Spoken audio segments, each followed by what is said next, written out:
On Thursday, Pakistan began flights in front of, which will continue until June 9. 7 flights have been operated from Islamabad and Karachi as part of the initiative to route to. More than 3,400 Pakistani pilgrims arrived in Medina on 15 flights during the first 2 days of the pre-Hajj holiday, Pakistani state media reported on Friday by Pakistani state media, of which 7 flights were operated from Islamabad and Karachi as part of the project's Route to Mecca initiative of Saudi Arabia's Saudi Arabia's initiative to simplify the immigration.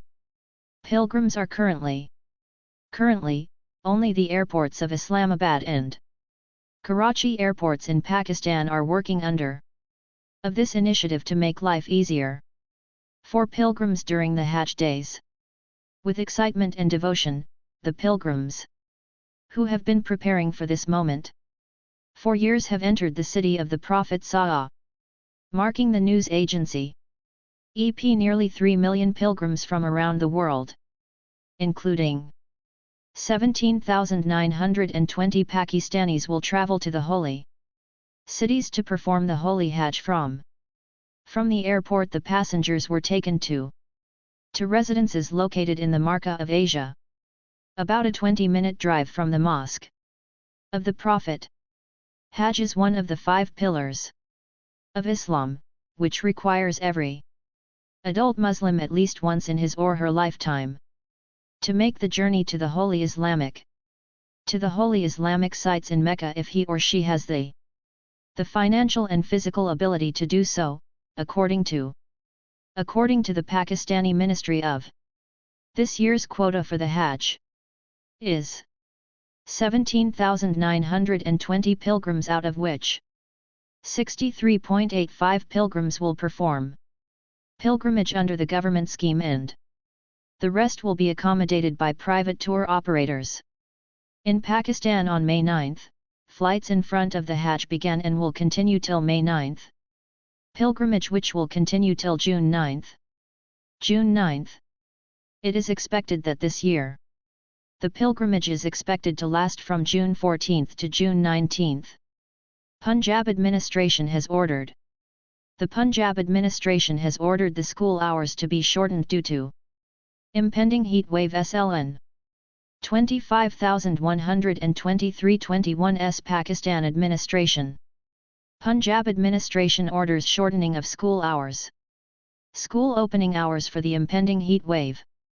The notification directs schools to ensure that all fans and water coolers. The provincial government has also announced summer vacation for all schools from June 1 to August 14. Islamabad on Friday.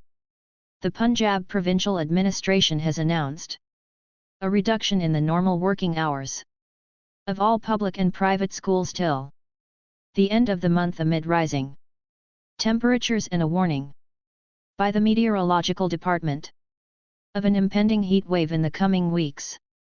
Just a day earlier, the Meteorological Department of Meteorology warned that next most of the country will be and daytime temperatures will rise 4 to 6 degrees above average.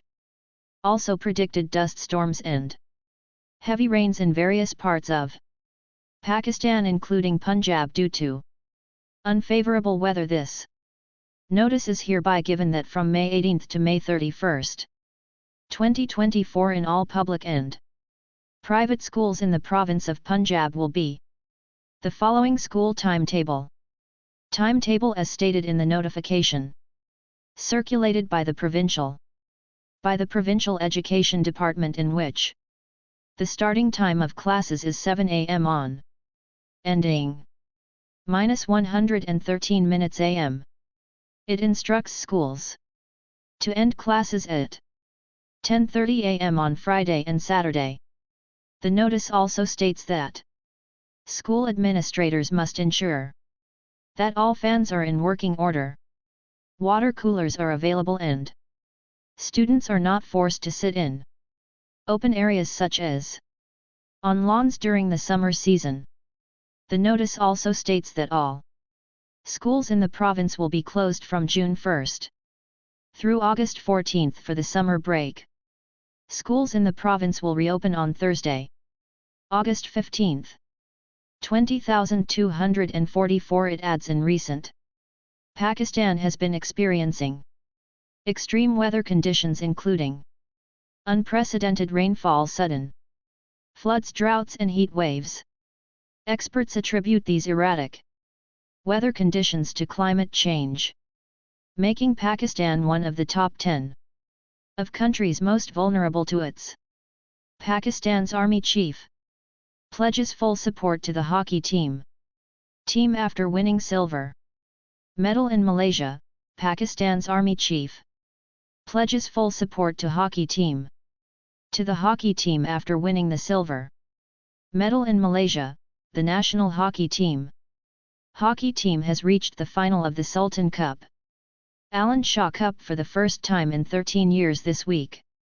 Pakistani players received and praised Prime Minister Shehbaz Sharif of Islamabad on Friday. On Friday, Pakistan's Army Chief Gen. Asim Munir vowed full to support the national hockey, met with the players and praised them for their silver medal at the recent Sultan of Malasan Shah Cup in Malaysia a day earlier.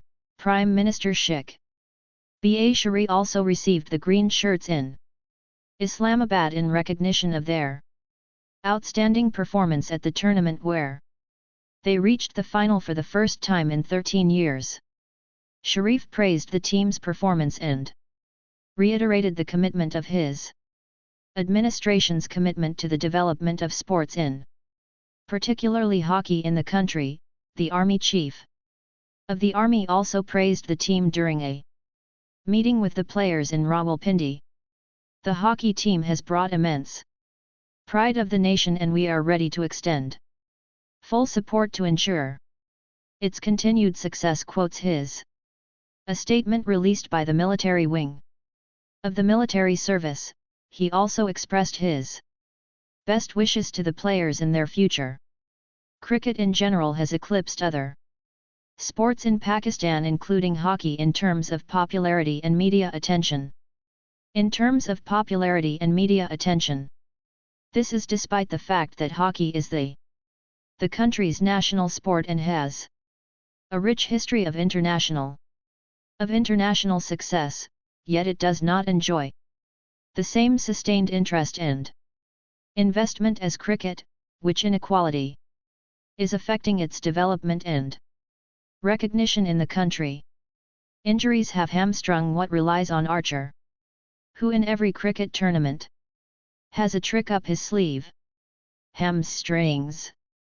West Indies next month, as well as has selected him for the upcoming warm-up series against Pakistan by coming out in the Saskatchewan second team on Friday. He was introduced into the game on the fourth day, took the new ball and scored a deficit of 11 in 6 overs in the second innings. Kento to Buckingham is a 29-year-old, a player who had previously played domestic cricket in his native Barbados, struck out the opener and Kaanshi Singh on the helmet, and then caught him in the slips of an Archer.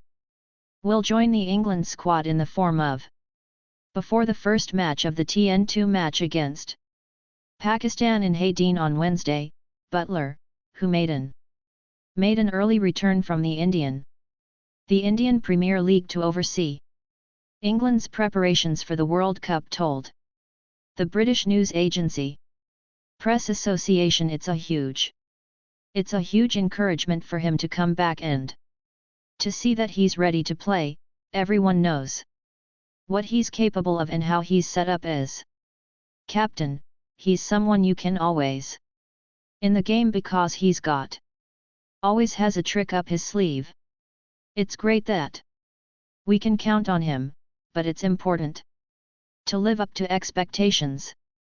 He hasn't played for a long time, so we need to keep an eye on him and realize that it might take some time to become the 2019 Joff of the dynamic Batman.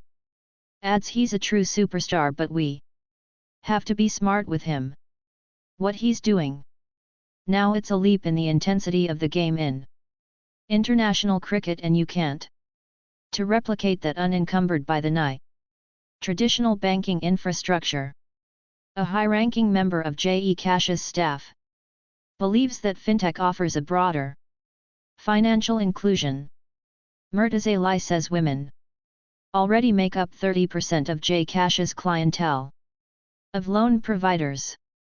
A Karachi-based top executive of a leading Pakistani fintech company said Friday at a summit in Dubai that financial platforms offered by companies like his could increase remittances to the country by making them more accessible and remote, and the platforms themselves are key for millions of local households. J Cash mobile wallet and branchless banking service.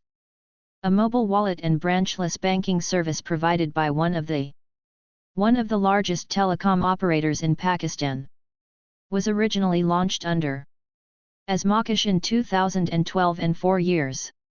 Rebranded 4 years later earlier this week, the company announced a partnership with a financial services provider from the United Arab Emirates. To provide seamless cross-border payments, saying that the partnership with Western Union will allow Pakistani citizens to send money directly to DH mobile wallets. According to a statement released by the company, the head of J.E. Cash Murtaza Ali spoke about the financial inclusion that fintech organizations provide, discussing their impact on the country's economic landscape disconnected from traditional constraints such as bank branches and agent networks. Digital remittances can reach even remote low-income households, which gives them the opportunity to participate in the financial system. He told participants at a summit in Dubai. Gulf countries are home to a large community of Pakistani expatriation. 30% of DKSH clients, 17% of users. Loans 23,000, trading figures 6,000. Agents. These encouraging figures reflect the company's ongoing commitment to increase women's participation in its services.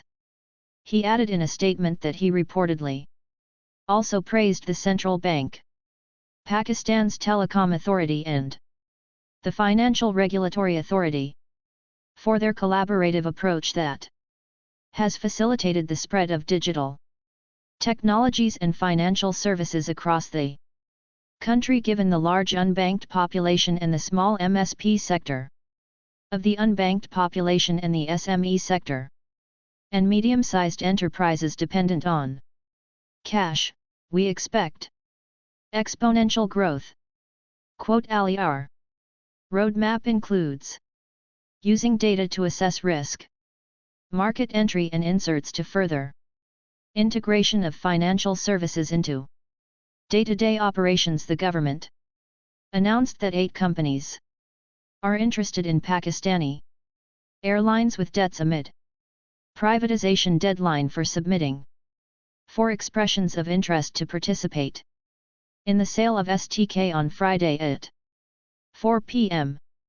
The Privatization Commission is conducting a preliminary selection process in accordance with the established criteria. Karish, the Ministry of Privatization, on Friday named 8 commercial organizations that have expressed interest in acquiring stakes in state-owned Pakistan Airline International APE, which has been facing significant financial difficulties, and in recent years has repeatedly asked the government for funds. Pakistan has agreed to overhaul its state-owned enterprises as part of a short-term loan package worth $3 billion that it signed with the IMF's International Monetary Fund last year to prevent a default on sovereign debt. The IMF recommended that the government to privatize state-owned enterprises so's losses. that have burned a hole in the country's finances.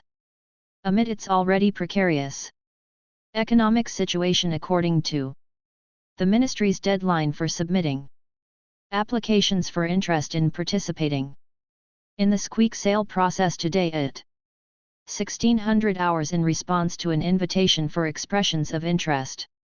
Expressions of interest in the disposal of Pakistan International A Corporation Limited, published in leading national international newspapers on April 2 and 3 April 2024. Chi Commission has received qualifying statements from 1FL2 Airblue Limited, 3HE Corporation Limited, 4D Bank CC Call Limited, China 5JIS International Private Limited, 6 Consortium led by Vibe Holdings Private Limited, 7 Consortium led by P. Edel and 8 Consortium led by Blue World City announced its privatization. The Commission will pre-qualify with the criteria set forth in the RSAC's requests for qualification statements in accordance with the 2000 DIC regulation and the rules and regulations established pursuant to. He continued, accordingly, pre-qualified countries will be invited to the next stage of the bidding process. Privatization of state-owned. Privatization of state-owned enterprises is proving to be a difficult the process, Prime Minister Shehbaz Sharif said earlier this week that his government will not sell state-owned enterprises that it considers strategically important. Newly appointed Deputy Prime Minister Ishaq Dar is chairing a meeting of the Cabinet of Ministers Committee on Privatization, said that the government will continue to hold important or strategic SU in opposition to this. Finance Minister Muhammad Anzi, who is negotiating with the IMF for a new loan, said there is no such thing as a strategic state-owned company, which indicates his intention to maintain a comprehensive process. Privatization